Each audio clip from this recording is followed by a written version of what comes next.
నేను చేసిన అదే మిస్టేక్ మీరు కూడా చేయొద్దు. అది ఏంటి అంటే my biggest mistake in my pregnancy is నాకు తెలియకపోవడం. ఏంటి, లవ్ ఒకటే సరిపోదు బేబీకి అనేది. నేను అనుకునేదాన్ని బేబీకి నా దగ్గర నుండి లవ్ ఒకటే వస్తే చాలా హ్యాపీగా జరిగిపోతుంది అంతా, and he will be very happy, లేదా తను చాలా హ్యాపీగా ఉంటుంది బేబీ అని నేను అనుకునేదాన్ని.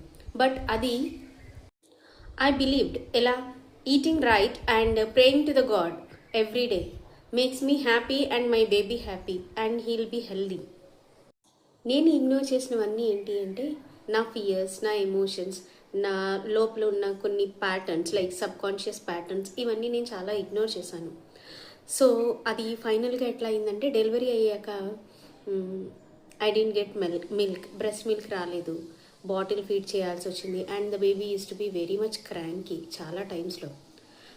తర్వాత నాకు అర్థమైంది, ఓహో నేను అలా ఉండబట్టి ఇట్లా అయ్యిందా అని. సో ఎప్పుడు కూడా బెటర్ లేట్ దెన్ నెవర్ అంటారు. సో లేట్ కానివ్వకండి, please be in conscious pregnancy. మీరు ఫీల్ అయ్యే ప్యాటర్న్స్, ఫియర్స్ ఇవన్నీ కూడా ఊమ్ టు వరల్డ్ ట్రాన్స్ఫర్ చేస్తారు.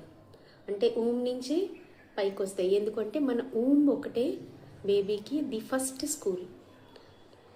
స్కూలింగ్లో ఫస్ట్ అంత మంచి నేర్పించాలంటాం కదా, బయటకు వచ్చేది నేర్చుకోవడం కదండి. కడుపులో ఉన్నప్పటి నుంచే మన పిల్లలు మన ద్వారా అన్నీ నేర్చుకుంటారు. అభిమన్యుడు ఒక్కడే కాదు, మన పిల్లలు, మనము అందరము కూడా కడుపులోంచే చాలా విషయాలు నేర్చుకున్నాం. సో ప్రెగ్నెన్సీ రిలేటెడ్ మీకు అన్నీ తెలియాలి అంటే please do follow me. I'm Udaya Mareddy, pregnancy coach.